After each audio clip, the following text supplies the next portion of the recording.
All right, good afternoon, everyone, and thank you for joining the City of Philadelphia's on gun violence. This briefing is for press only. If you're not a member of the press, please log out and watch today's live stream on the City of Philadelphia's Facebook page or tune in to 900 AM, 96.1 FM WURD. We will begin with our briefing with remarks by Mayor Jim Kenney. Mayor, you have the floor. Thank you, Kevin. Good afternoon, everyone, and thank you for joining us. First off, last night I had the opportunity to meet with members of the community during National Night Out, which helps ensure Philadelphians have an opportunity to connect with our police officers and establish meaningful relationships so they can do their jobs to the best of their ability to keep our people safe.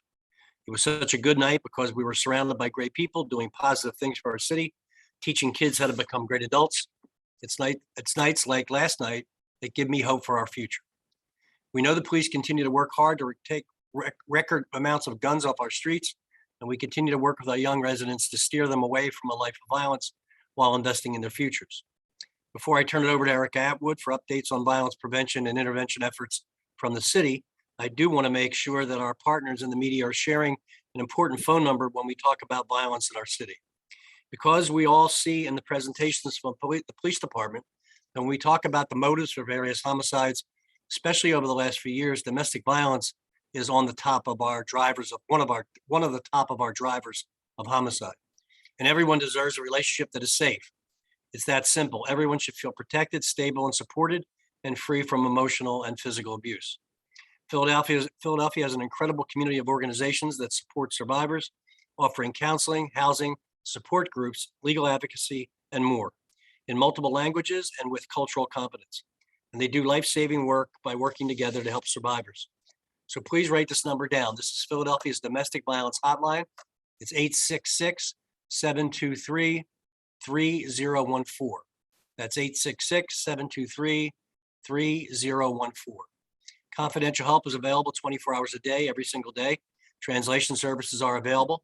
If you need help or if you need to learn how to help your friend or family member, that's the number you should call.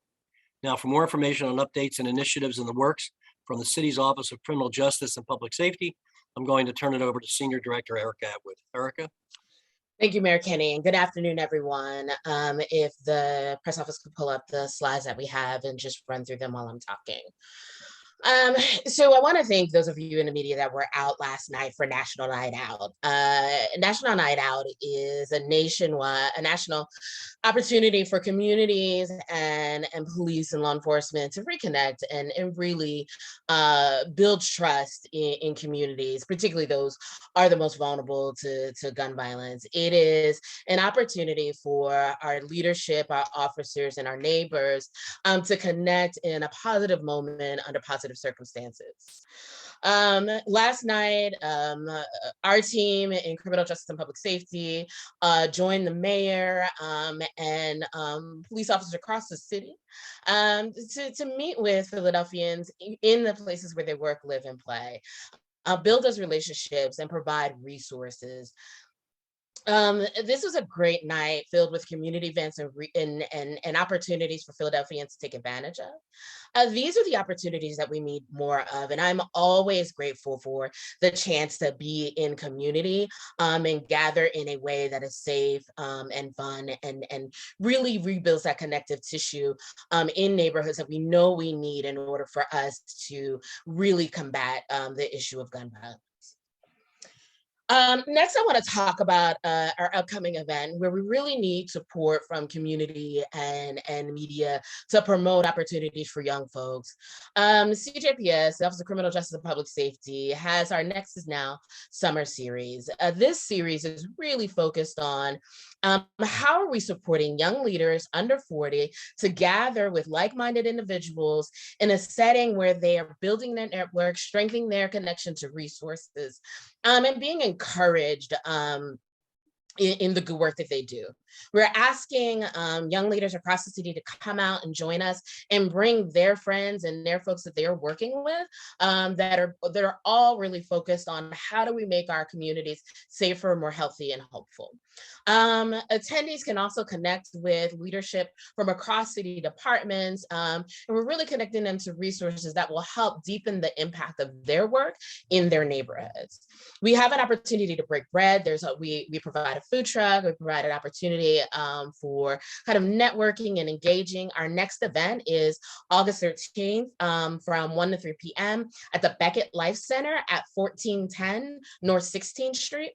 And for more information, you can email CJPS, that is CJPS@phila.gov. And with that update, I'd like to hand it over to the police department for the weekly updates.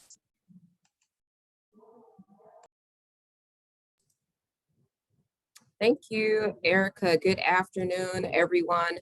As most of you know, a rise in temperatures typically correlates with the rise in the number of shootings and homicides in our city that we will typically see throughout the summer.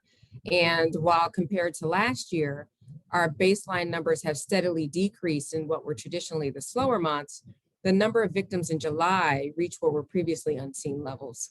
While there are a myriad of theories as to why incidents of violent crime have continued to increase in Philadelphia and across the nation, we don't think that it's any coincidence that this past month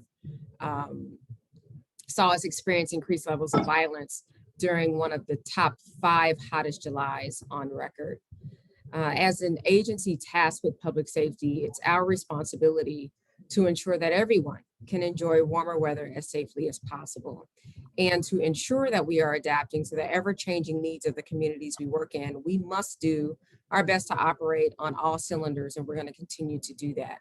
Yes, our staffing numbers are down and our caseloads continue to rise. However, I want to assure our visitors and our residents, anyone that comes to live, work, or play here in the city of Philadelphia, that this police department will continue to do everything in its power to help provide the level of public safety that everyone deserves. In closing, I'll just say this: it's no secret that our country has been experiencing one of the worst periods of violent crime in the country's history, for what we know. And we also know that this isn't just a Philadelphia problem, it's a national one. And it's also a pandemic. And just like stemming the spread of COVID-19, this is going to take a concerted and diverse effort by everyone if we ever hope to bring it under control. Yesterday, as was mentioned, we celebrated National Night Out at events all throughout the city, which is aimed at strengthening the relationships between police and the communities that we serve. And not only did community members get to see and greet and meet their police officers, but they also got to meet elected officials, representatives from city services, and most importantly, each other. That's what it's going to take to win this fight. And it's going to take each and every one of us. So I won't belabor the National Night Out importance or that point. But I think that's a very important point to make there. As you will hear from Deputy Commissioner Joel Dales, he's our Deputy Commissioner over patrol. Our officers are out there, as we've been reporting all along, making constitutional stops and getting dangerous criminals off of the street. And we are well on track to surpassing last year's recovered crime gun numbers. The safety of the people that we serve is our #1 priority, and I do not take that responsibility lightly. So now I'm going to turn it over to Deputy Commissioner Dales, who is going to discuss what we've been seeing in our pinpoint grids.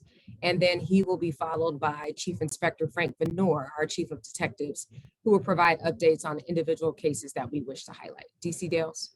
Thank you, Commissioner. You're welcome. Can you pull up my slides, please?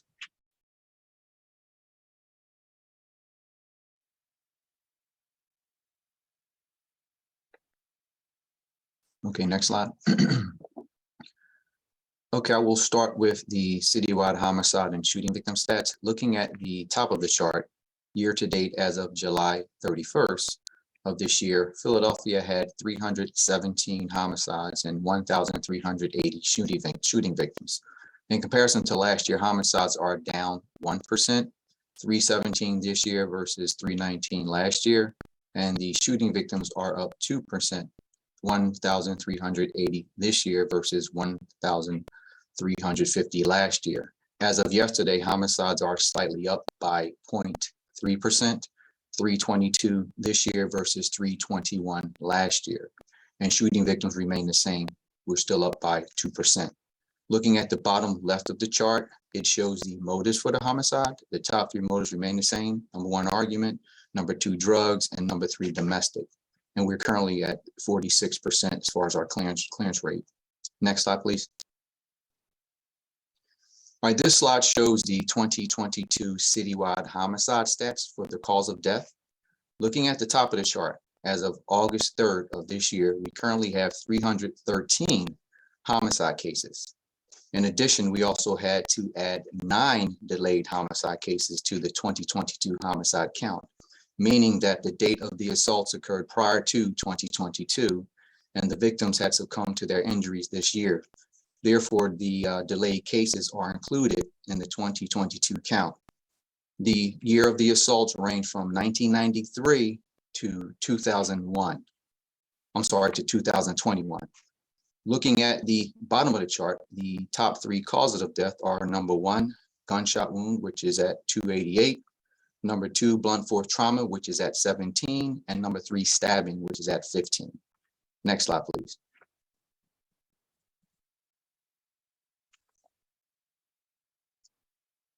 Okay, in this line graph, the blue line represents homicides and the orange line represents shooting victims in the pinpoint grids. If you look at the right side of the graph, you'll see that as of July 31st, homicides are down 7% and shooting victims are down 10% in the pinpoint grids when comparing 2022 year-to-date totals with 2021.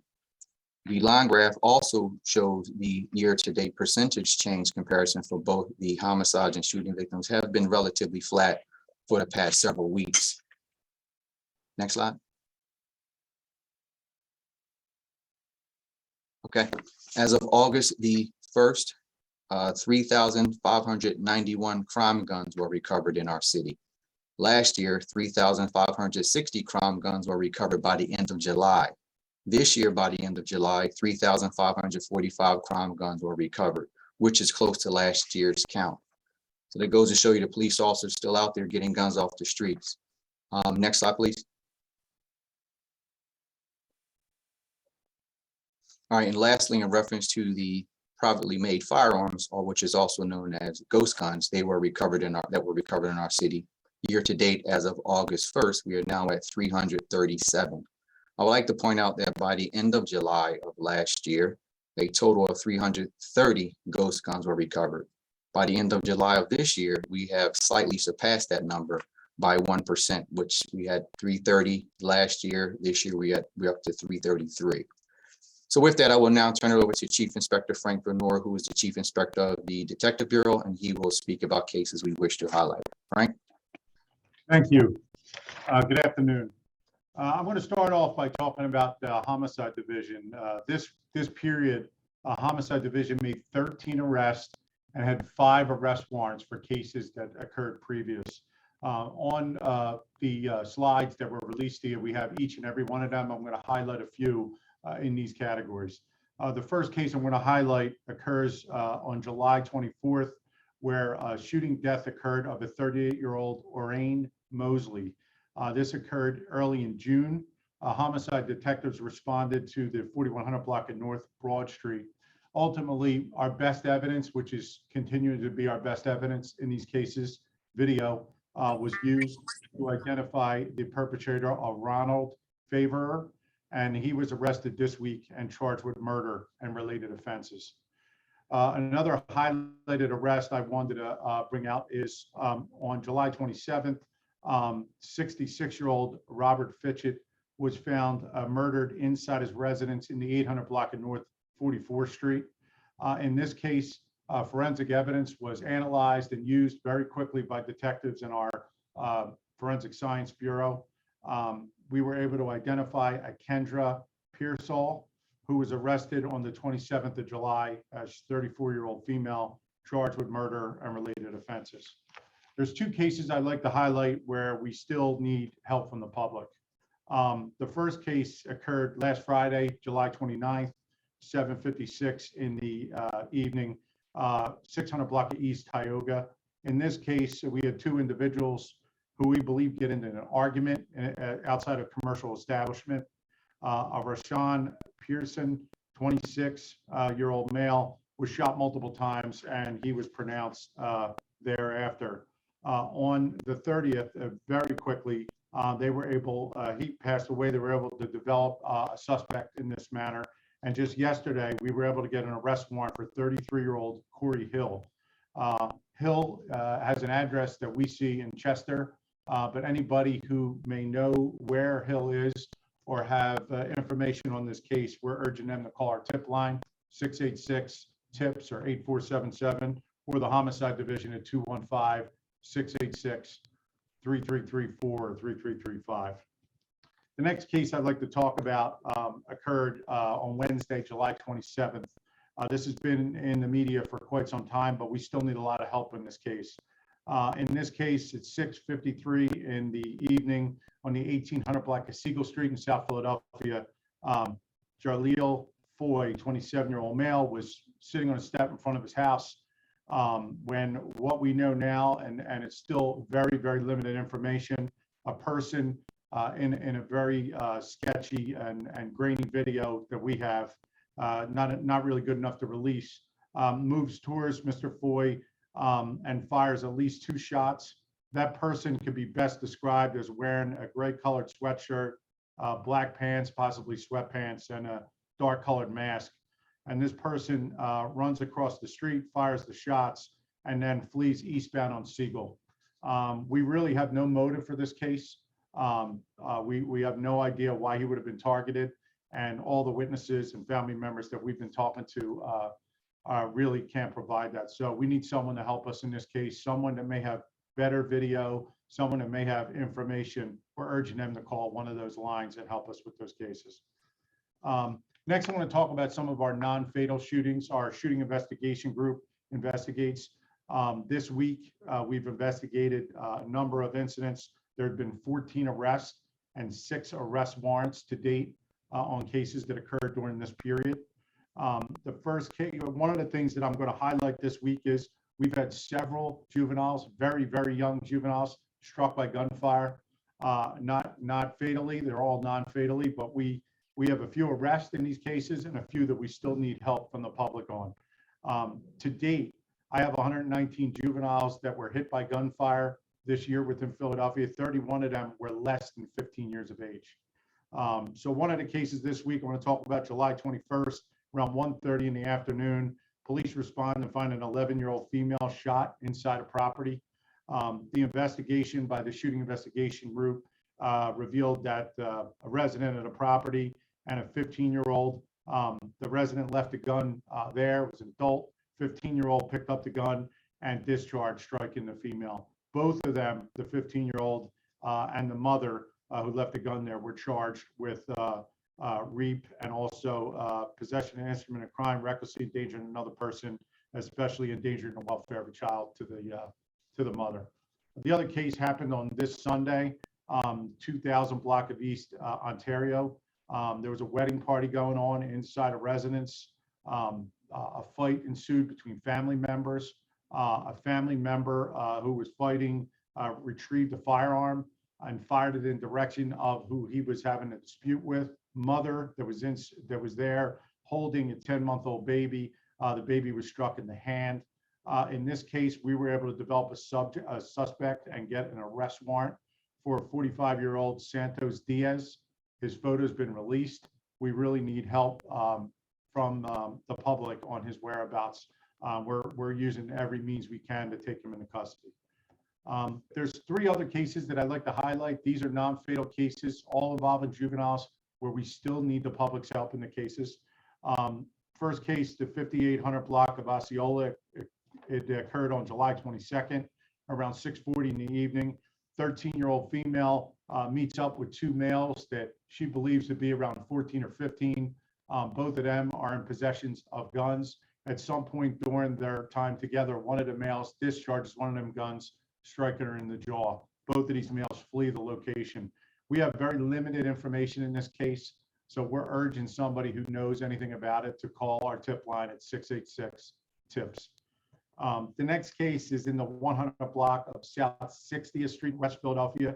It occurred on July 28th, about 3:14 in the morning. In this case, we have some very good video evidence that a group of teenagers, it appears, most of them are teenagers, females and males, are fighting in the street.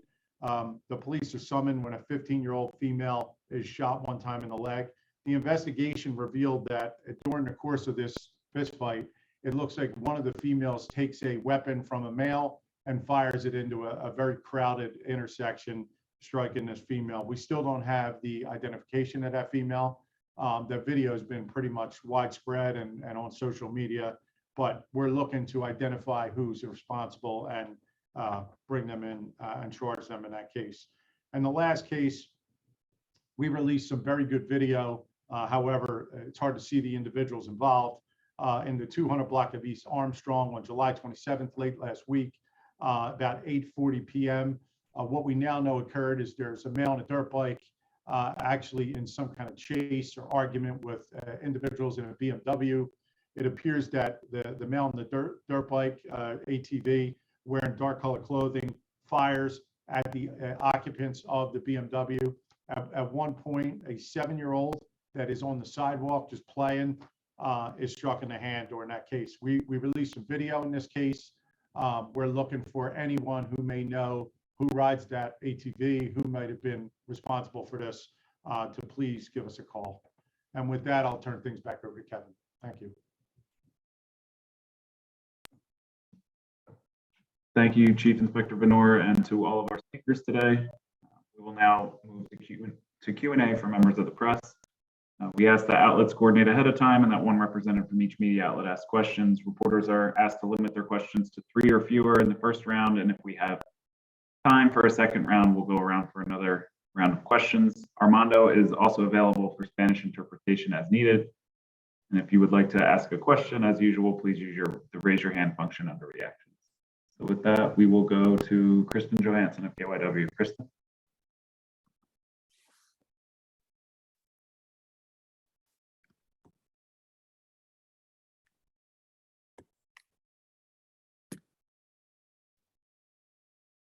Kristen, can you hear us? If you're speaking, we can't hear you.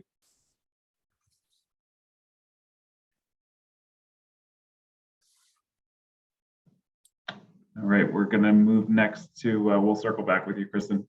We'll move next to Jaime of Telemundo 62. Hello, yes, good afternoon. My question goes for if Armando can also please say it, respond it in Spanish or translate the question in Spanish, please. With the total of deaths in Philadelphia, and we're barely in August, and we already surpassed 2021. It's a violence without control, and we have the same plan, or we've been hearing the same plan from the police. Is there any change on the plans to stop these deaths and these shootings? Armando, you want to do that now, or you just want to wait? Interpretation. I thought I was going to do just the answer on that. Oh, I think you want to do the question too, but either way. If you can just proceed with Okay. the answer, please. Sure. So I want to remind everyone that these numbers ebb and flow. We're over, but the numbers are still very small. Remember last year at this same time, last year, we were already at very high numbers. So again, I don't want to be dismissive, or at least sound dismissive, by saying that these are numbers and, it can change tomorrow, but we have to stick to the course. So it's not just the police strategy, it's the city's overall strategy. And we've been seeing decreases, as I mentioned earlier in my remarks, pretty much up until this point. And we don't think that it's coincidental that during the hottest month of the summer and one of the hottest Julys that we've seen some of the increases that or the increase that we've seen. They're not substantial. I would start worrying when the numbers are really, really substantial as far as the increases go. But we've been adjusting and reassessing this entire time, whether it's through new partnerships with the state police or bolstering our partnerships with other law enforcement agencies. So there's always things that we're doing on the law enforcement end to not only bolster our numbers, but to see what we can do differently. But I think it's important that we all have to acknowledge that when you have a strategy, you have to give it some time and stick to it to allow for it to work. So have there been some tweaks made? The answer is yes. Is this a point in time where I think we should hit the panic button? I think the panic button starts at 1 or 2 deaths, but again, the numbers ebb and flow. And just by us being 1 over with homicides than where we were last year, I mean, that can change tomorrow. The one thing that stays consistent is the availability of guns in this state and in this city. As you've seen just the other day, the district attorney arrested a woman who was accused of buying multiple guns as a straw purchaser for teenagers. When you have that situation in this city and in this state, without regulations and laws to limit the access, we're going to continue to have this influx of guns. We've taken nearly or over 6,000 guns off the street the last year. And we have individuals who can go into a gun store in Philadelphia and on multiple occasions buy guns and turn them over to teenagers. And hopefully she will pay a price for that with the district attorney's prosecution. But this is the state and the city that we live in with the rules that we have. La respuesta que nos da la comisionada Outlaw es que hay que recordar de que estas son cifras todavía bastante pequeñas en comparación con el mismo periodo del año, el año pasado. Ha habido un aumento en las cifras, pero no podemos tampoco dejar de lado de que estos son solamente cifras por ahora. Hay un cambio, nosotros tenemos que mantenernos en nuestro plan con la policía y la ciudad. Hemos visto un descenso en estos números y no es casualidad de que en los meses más cálidos del año, como el mes de julio, uno de los julios más cálidos que hemos tenido, se haya visto un aumento, pero este aumento no es sustancial. No es una causa de preocupación. Nos preocuparíamos si las cifras fueran mucho más altas. Estamos evaluando constantemente la situación para lograr unirnos con nuestros socios de la Policía Estatal y las otras agencias del orden para tratar de incrementar la presencia policial. Y que hay cosas que cambiar también, pero cuando se tiene una estrategia a largo plazo no se puede uno apretar el botón del pánico con 1 o 2 muertes, que por el momento no son más altas de lo esperado.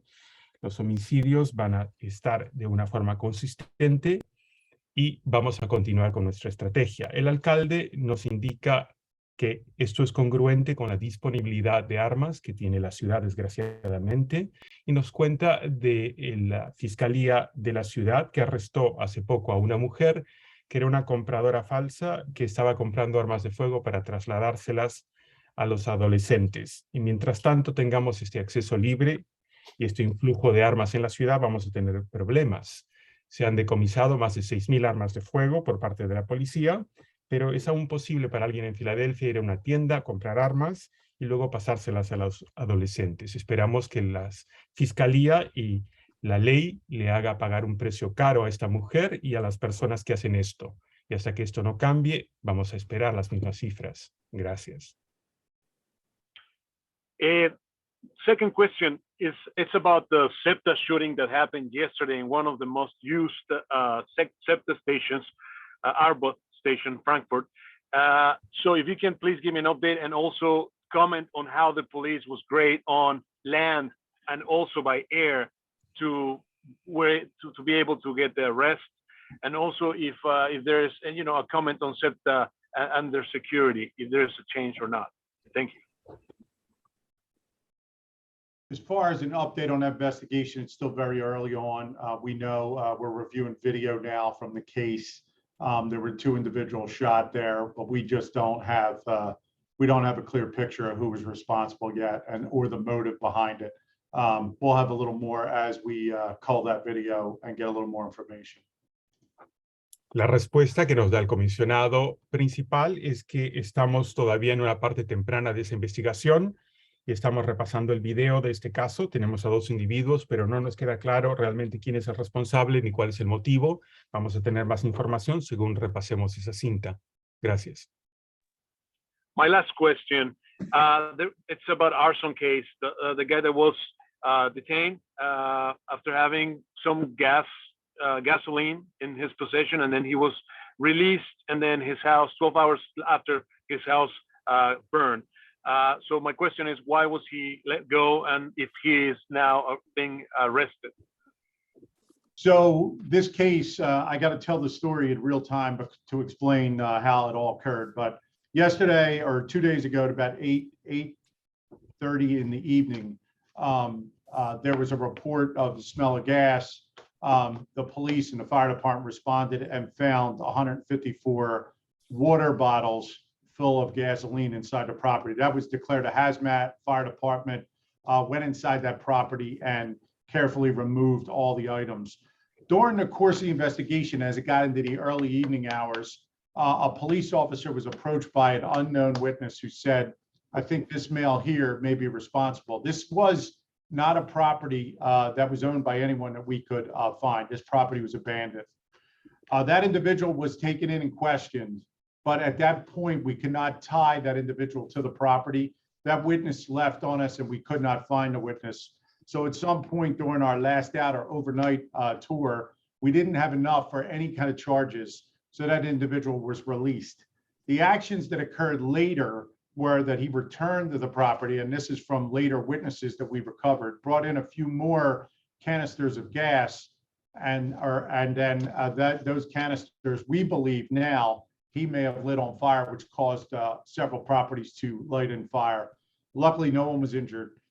Right now, the ATF task force, along with Southwest detectives, are looking at both incidents as this individual being responsible, and we're working towards getting an active arrest warrant for the individual. But at the time that he was released and stopped, we did not have him connected definitively to the property, and there was not enough to charge him at that time with the arson or anything else, to risking a catastrophe at that point for having the gas in the property.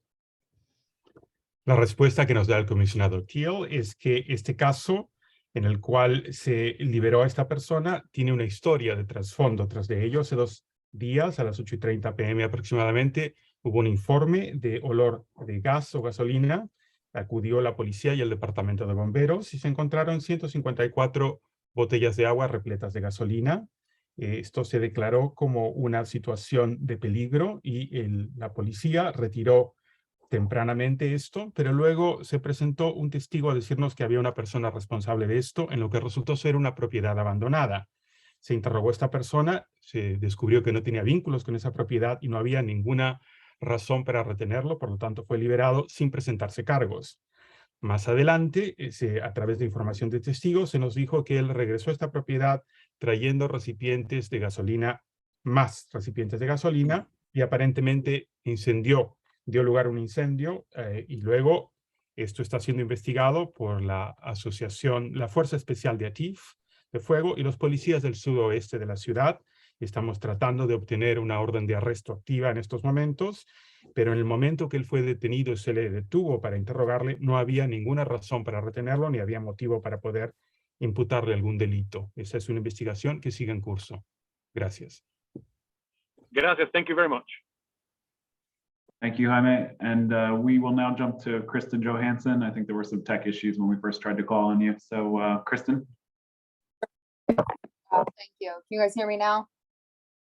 Yep, all good. So I guess this would be for Venor first, the 29-year-old woman who was shot and killed last night. Do you guys have the latest on that investigation? And is that also the homicide that then kind of put us above last year? The case last night, I don't have the most updated information. That would be the number 322. But that case, we're looking at it. We don't really have a clear motive in the case at this point.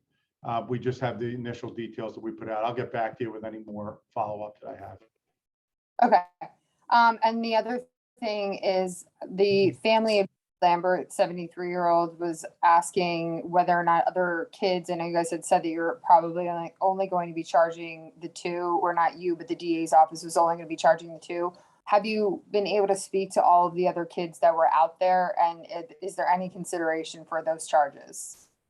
I believe there is more consideration. I know there were follow-up meetings between Captain Walker, who's covering homicide, the ADA, who's assigned the case, and the family. We had several meetings with them. The other juveniles were talked to. I know one of the juveniles is not available to us because of an injury. But everybody was interviewed. As far as the culpability and the charges that may follow, that's going to be up to the district attorney. I couldn't comment on that. And Mayor, this is for you. Again, just want to reiterate that we're on Zoom again, even though we have this insane murder rate. You guys continue to say that you're doing the best possible job you can, but we were out there today, me and my colleagues, on the street where that woman was killed, the 29-year-old, who we believe is a mother, just killed barbecuing with a bunch of friends. And a lot of those people that are out there say that they're just absolutely terrified. They've been there 5 years, maybe their entire lifetime, and they don't go on the street anymore. It used to be a very quiet block. That's just one example of many blocks in Philadelphia. But I've also spoken to some people who have the guns, the illegal guns, and and I know you bring up guns a lot, but they say that it's literally shoot or be shot. And that's why they have to feel that they need to protect themselves. And that's why they feel they have a gun. And That's no justification for carrying a legal weapon illegally. And it's no justification for the accessibility of them. There's no rationale or reason why guns of that nature with multiple shot clips, semi-automatic in nature, should be available to any individual. That is not what the Second Amendment was intended to be. It was intended to provide a rifle to fight the British. And we've gotten way beyond that at this point. We will continue to take guns off the street at the level we're taking them off. We'll continue to invest the hundreds of millions of dollars we are in violence interruption and continue to do that.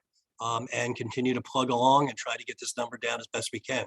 I understand why people are concerned or frightened. It is difficult out there, and it's difficult across this entire country with the way in which guns are available to people. Why anyone would, even if you're a hardened criminal and you want to shoot somebody, you don't shoot into a crowd of people who are barbecuing or at a block party or at a wedding. That is the kind of mentality that I don't know if anyone can police, but we'll continue to plug away and do what we can to make people safe as possible and get these numbers down. my question was actually going to be that how do you stop this cycle? Because people feel like they're not being protected by anybody in this city. We stop the cycle by continuing to do our very best.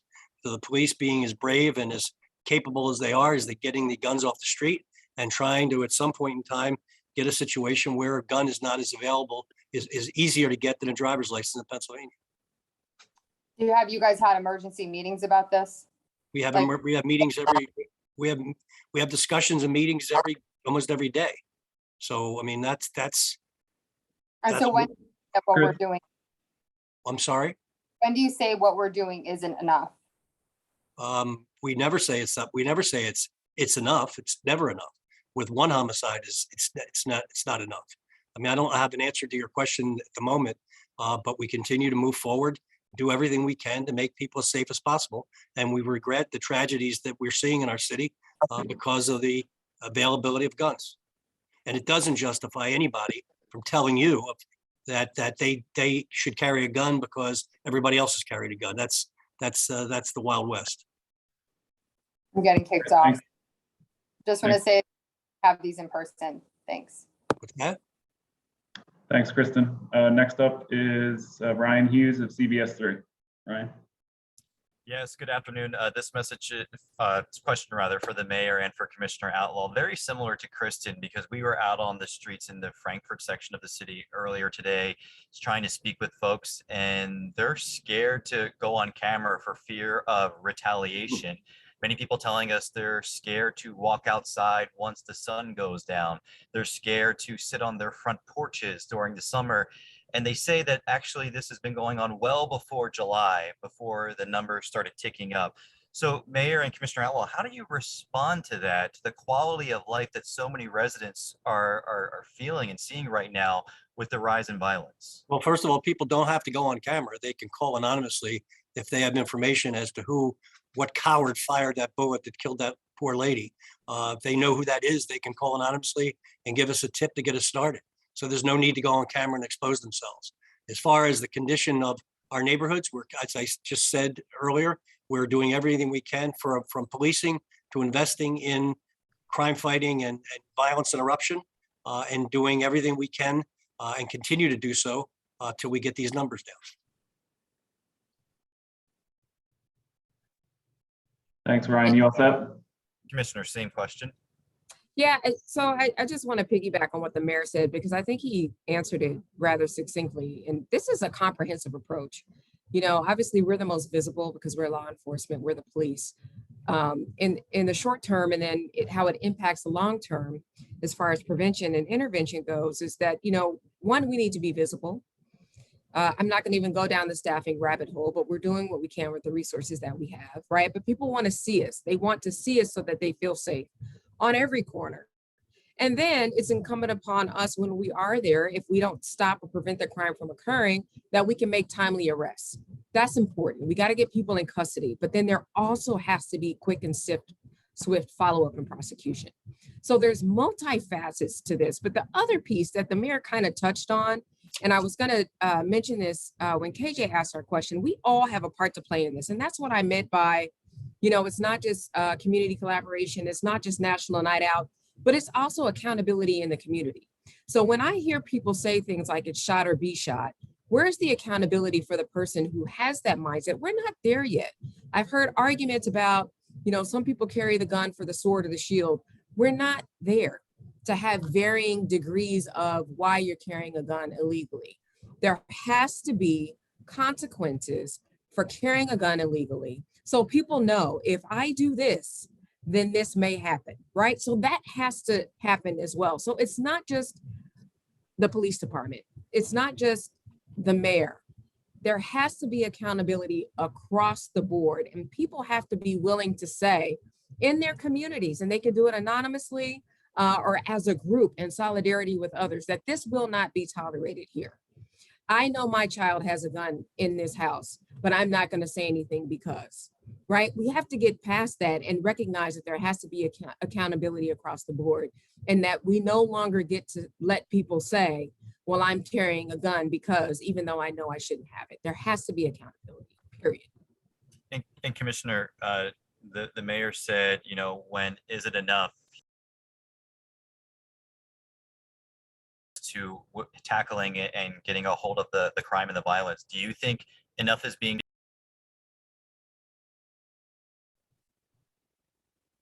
You're on mute. I don't know if enough is a good word, because we're constantly reassessing, right? We have what we have. We have the resources that we have. That hasn't changed when we started doing these pressers however long ago, right? So if you maintain the same variables, if there's a lot of constants or certain entities are making tweaks, but others aren't, how do we expect anything to change? So that's the first thing. But we're constantly reassessing on whether or not we need to be doing more, or we need to do more of something that works well, or we just need to stop doing something that didn't. So, I mean, I think we're constantly looking at these things, but is the word enough? I don't know if that's the word that we should be using. Maybe it is enough, substantial. The answer is no, because there's still people dying. The numbers just happen to be high, but 1 is too many. 2 is too many, right? So we all have a lot of work to do, but there has to be a continued acknowledgement that it's far more than just any one entity in this comprehensive violent crime fighting strategy plan. Thank you. Thanks, Ryan. Next up, Sammy Kayola of WHYY. Sammy. Hi, thanks for having us. I wanted to ask a question about children returning to school at the end of what was a violent summer. What safety protocols will be in place around school campuses, and is that any different from the last school year? DC Dales? Yes, we're reassessing what we had in place last year. We're making the necessary adjustments this year. So maybe by the next presser, we'll have a deeper discussion in reference to what our plans are moving forward for the school year. But we're definitely reassessing what we had in place, and we're making small adjustments at this point. So you can't provide any specifics at this point about additional officers, metal detectors, any other changes? I would need the school district to be involved in that conversation as well. So that's why I'm going to wait until the school district is involved, because they're working together as a team. Okay, thank you. Second question, can you give any updates on the 211 line? How often has it been used, and any conflicts that have been resolved as a result of that line? Hey, Sammy, Erica Atwood here. We'll be able to provide some updates on that. We are steadily promoting the 211 hotline and getting more promotion and staffing up, but we'll be able to provide some numbers to you offline. Thank you. Thanks, Amy. Next up, Carolina Rodriguez of Univision. Hello, everyone. Hi, I'm going to make my questions in Spanish, so I'll need Armando. Muy buenas tardes, Carolina. Buenas tardes, Armando. Tengo varias preguntas. En primer lugar, quisiera saber si tienen el número de hispanos que han sido asesinados en la ciudad de Filadelfia en lo que va de año. My first question is whether there is a figure to be shared about the number of Hispanics that have been murdered in Philadelphia this year.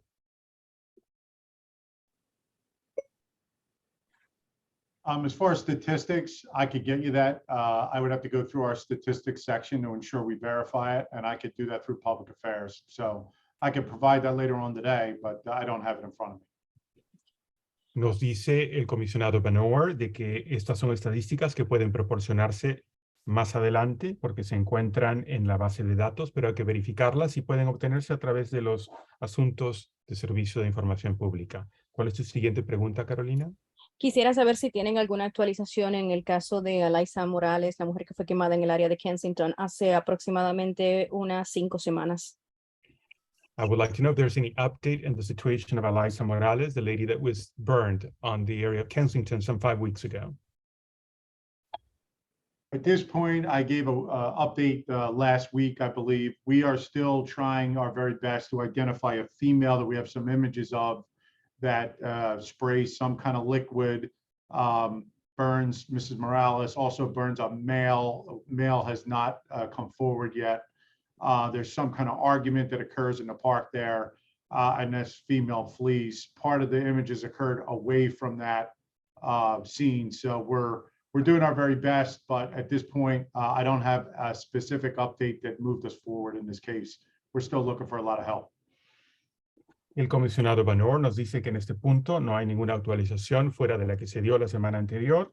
Estamos aún tratando de identificar a una mujer y tenemos imágenes en la cual ella le rocía un líquido que luego encienden a la señorita Morales y también a un varón. Y esto como resultado de una discusión que se dio en el parque. Luego se ve que la mujer de interés para nosotros huye de la escena en imágenes que no se pueden ver. Y estamos tratando de identificarla e identificar al varón también. Todavía no tenemos ninguna actualización fuera de la que se dio la semana pasada.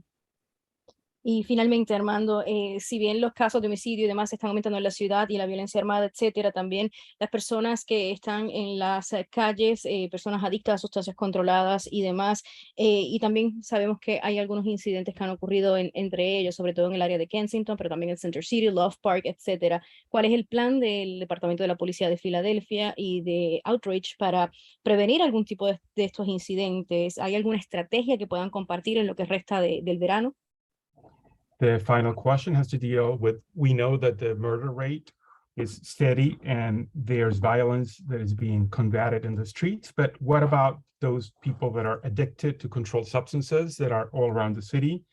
There's been an uptake in Kensington, Love Park, and within Center City. Is there any strategy or any plan to prevent or impede any incident taking place in regards to this?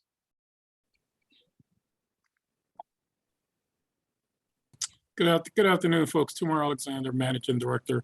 I think one answer to that question is we've have outreach teams in all of those areas that you referenced that go out and try to do intervention and offer services. So whether that's our police assisted diversion program, I know the courts, the DA, public defenders, and others just started up AMP court, or as some of us call drug court, just started back up this week. So all of those sort of diversion programs or intervention programs or programs that try to offer services to those folks who are out there suffering through addiction and try to get them off the street, get them into some help and support.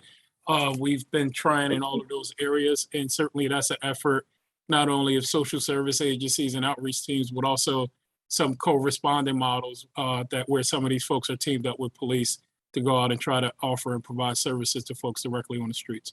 And we could talk a little bit more, Carolina, in detail to those efforts, or avail you of some people to talk more in detail to those efforts at a later time if you wish. Thank you. La respuesta que nos da Tumar Alexander es que tenemos equipos de contacto que están en la calle para tratar de contactar e intervenir en estas situaciones y para ofrecerle a los adictos servicios, además de apoyo. Tenemos el apoyo de la Fiscalía de la Ciudad, de los tribunales. Se ha empezado Drug Court o el Tribunal de las Drogas o contra drogas esta semana. Es algo nuevo y nosotros tenemos entendido de que esta gente está sufriendo. Queremos sacarlos de las calles. Les ofrecemos apoyo y otras áreas con la ayuda de servicios sociales de la ciudad, involucrando a la policía y a sus oficiales también. Tenemos más detalles para ti, Carolina. Si quieres, luego te puedo contactar con las personas que pueden darte estos detalles más adelante. Muchas gracias. Gracias, hermano. Thank you, everyone. Thank you, Carolina. We'll now go to Saj Purple Blackwell of Community Radio. Saj?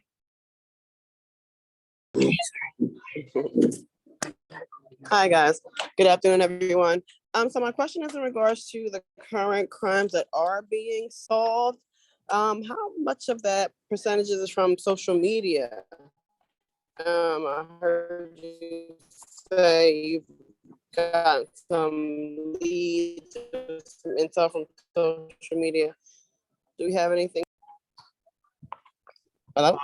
We, as a matter of course, when we're doing these investigations, we always look at social media, and if we could get it, we send preservation, and we do what we have to do legally to obtain information from social media. I have detectives in our gun violence reduction task force that are constantly monitoring social media, especially people we've identified as being problems within certain groups.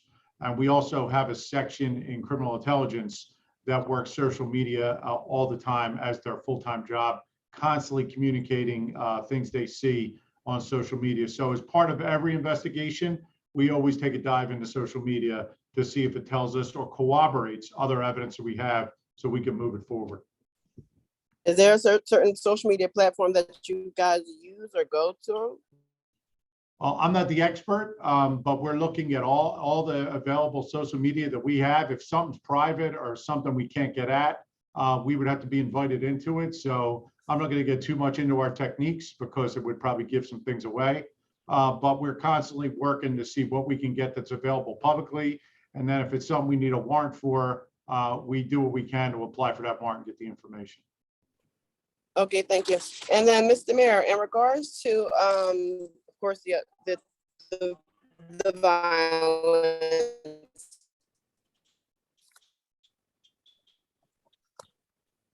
I'm sorry, you're frozen or breaking up. Shootings. We do know that there's a study you guys said you put together, Philadelphia. Saj, your connection is a little, Saj, if you can hear us, your connection is a little in and out. So I'll mute you for now. I don't know if circle you can hear back me better now. Thanks, Saj. Okay. We're going to move to Jennifer Joyce in the meantime. Fox 29, Jennifer. Hi, thank you. Just to be clear, Commissioner Outlaw, as you mentioned in your opening statement, you believe that the record heat in July is a major contributor to our heightened homicide numbers?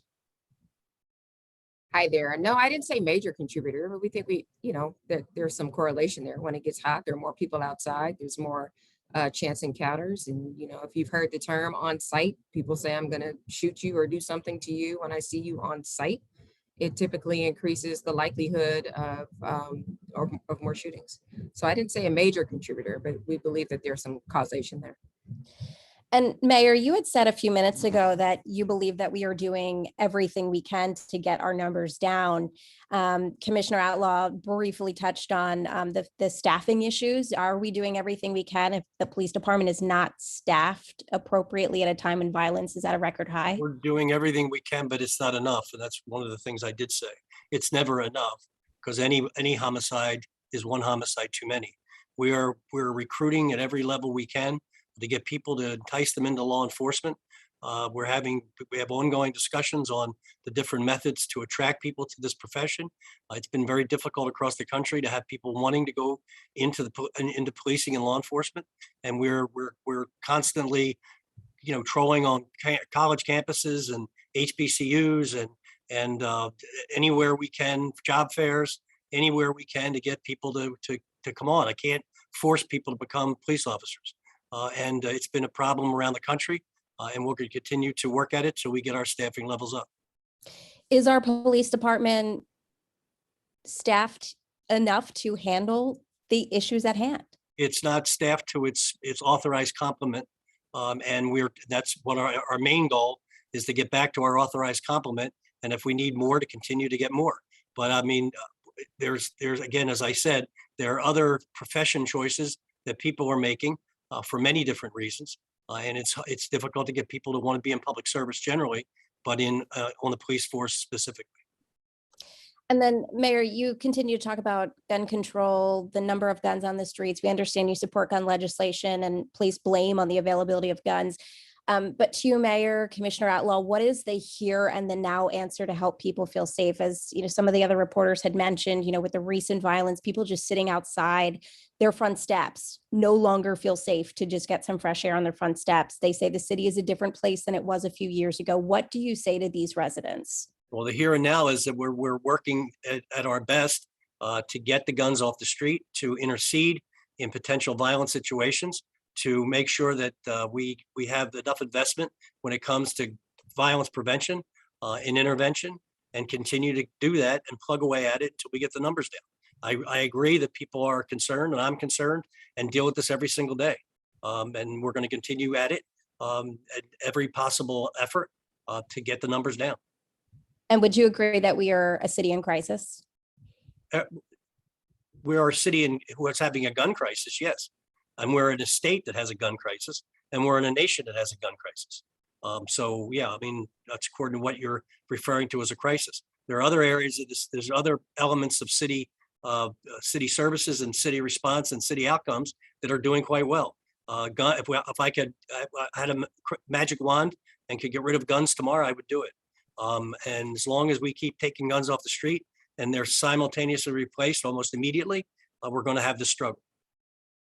Commissioner Outlaw, anything that you wanted to say, to add, you know, whether it's touching on the staffing issue that's been ongoing, or just what you say to residents who no longer feel adequately protected in the city?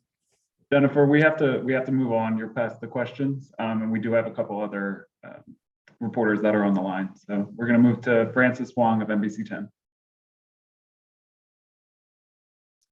Hi there. I know you guys had mentioned the numbers of juveniles to date, and we just kind of continue seeing this trend of young people shooting, young people being shot. You know, all summer we've been talking about efforts to keep kids safe. So my question for you is, you know, in these investigations of cases involving juveniles, in your meetings with the families, community leaders, what have you learned about these kids? Any trends you've seen, and any research you found that could give us some insight on what could work going into the school year and of course next summer?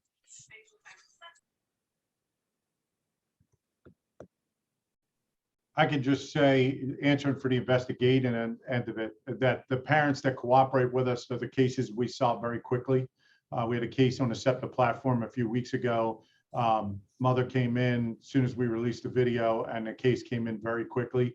There's other cases where there may not be a parental person in that person's life. They're staying with a family member. And in that case, like the case I talked about where the 13-year-old shot, the case in where we're looking for these two other juveniles, no one else has come forward to help us in this case. So believe me, we know if someone's involved with that individual, they come forward, talk to police, and we're able to at least get them off the street, get the gun out of their hands very quickly. So, But also, you know, we had a 10-month-old shot in the hand recently at a wedding. I mean, who brings a gun to a wedding? I mean, those are situations that are tragic. Thankfully, the child will be okay. But being held by her mother at a wedding and get shot by the groom, I mean, that doesn't compute to me. I would also like to add, there are a number of supports and services that exist across the city for families who think that their young person is at risk. For after curfew, we do have our community evening resource centers. Additionally, we have our intensive prevention services through both through our Department of Human Services for those young people who are at a high risk of being vulnerable to gun violence, either as a victim or as a perpetrator. We ask their peers, their families, their loved ones, their teachers to connect with us either through our Department of Human Services, our Child Welfare Department. Please feel free to the earlier question, call 211 to be connected to those services in your neighborhood, in your community, that can intervene in the lives of young people before they get to a point where they are at a high risk and in jeopardy of shooting or being shot. Thank you. Thanks, Francis. And we're at time, but we have one reporter left. So we'll try to jump over to Chris Palmer really quick for a final question. Thanks. I have two very quick ones. One, Mayor Kenny, you mentioned that the police department is not at its authorized staffing level. What's the gap? How many officers are there versus how many are authorized to have? Commissioner, do you know, or does Deputy Commissioner Dales? We are at about a little bit over 5,800, hovering around 5,800. And what's the authorized staffing level? Tomorrow, I think it's 63. It's 6380 is the authorized strength. We're well below that now, a little under 5,800. And how many academy classes do you currently have? We have 3 in the academy now with the hope of another one going in September. And how many people are in each academy class about? One's about close to 80. The other ones are in their 40s. Okay, thank you. You're welcome. All right, thanks, Chris. And with that, that concludes today's briefing. We'll reconvene again in 2 weeks. Thank you, everyone, for joining our briefing today. Take care. What we're going to drop.